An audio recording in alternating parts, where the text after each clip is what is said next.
Far away at the bottom of the world, where snowflakes danced in the wind and the ocean whispered to the ice, there lived a little penguin. He waddled through snowstorms, slid down icy hills, and dove into freezing waves with a happy chirp. Life was cold and crisp, just the way penguins liked it. But this little penguin was curious. While most penguins were happy to stay where it was white and frosty, he liked to look at books the research scientists left behind. One day, he saw a picture. It was a place he had never imagined. A golden land with no snow at all. Just sand. Lots and lots of warm, glowing sand. The desert, the book said. The little penguin's eyes grew wide. What's a desert like, he wondered. No snow? No ice? Could I even walk on sand? He didn't know. But he wanted to find out. So, with a tiny backpack filled with fish snacks, a little water bottle, and a sun hat that didn't quite fit, the penguin set off on a very big journey. He waddled onto a ship, floated across oceans, rode a train, then hopped into a jeep with wide eyes and a flapping heart. When he finally reached the desert, he blinked. Everything was orange and gold. The sun was bright, really bright. And there was no snow in sight. The sand stretched like a golden ocean, and the air was warm like a hug. The little penguin stepped onto the sand. "Oh," he squeaked. "That's hot." He held his flippers up and tiptoed across the dunes. His tiny feet sinking a little with each step. "So soft," he whispered. "Like warm sugar." But as the sun rose higher, the penguin began to feel dizzy. "It's very sunny here," he mumbled. His black feathers soaked up the heat, and the air shimmered. He flopped under a rock for shade and drank from his bottle. "This is different." Then he heard a voice. "Are you lost?" asked a long-legged creature with big ears. The penguin blinked up. "I'm not lost," he said politely. "I'm just visiting." The fennec fox tilted her head. "You're a penguin. You're very far from home."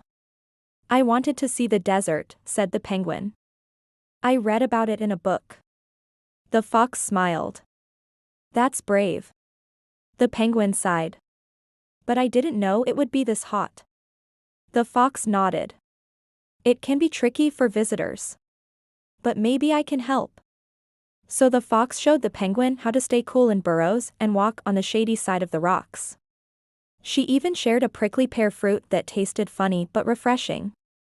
They watched beetles dig in the sand and tiny snakes leave swirly trails behind them. The penguin was tired, but he was happy. That night, when the sun disappeared, something magical happened. The desert turned quiet and cool. The sky filled with stars. Not just a few, but millions, like glitter spilled across the dark. The little penguin gasped.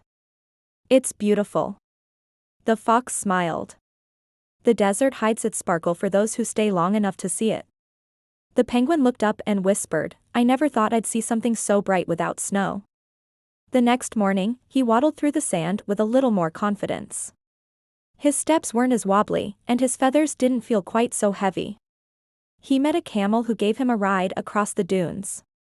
He slid down a sand hill, not as fast as snow, but still fun. He even dipped his toes in a small oasis pond and giggled at the fish. But after a few days, the penguin began to feel something else. He missed the cold. He missed the crunch of snow under his feet and the soft puff of breath in icy air. He missed the sea. "I think I want to go home soon," he told the fox. The fox nodded kindly. "That's okay. It's good to visit, and it's good to return." Before he left, the fox gave him a gift, a little pouch filled with desert sand, warm and golden. "To remember us," she said. The penguin hugged her gently. "Thank you." And so he traveled back the way he came, jeep, train, ship, until snowflakes kissed his beak again and the ocean roared like an old friend. He waddled into the snow and sighed with joy. But something had changed. Now, when he slid through the ice or dove into the sea, he sometimes stopped and pulled out his desert sand. He sprinkled a little on the snow and smiled. It looked like sunshine on a frozen cake. His friends gathered around, wide-eyed. "What is that? Where did you go?" The penguin told them stories of hot sand, starlit skies, and a fox who showed him the secrets of the sun. They listened with open beaks and dreaming eyes. And whenever he looked at the warm little pouch in his flipper, he remembered the desert. Not because it was like home, but because it had shown him something new. He had learned that the world was big, that he was braver than he thought, and that even a penguin could belong in a place full of sun, at least for a little while. And that made him smile.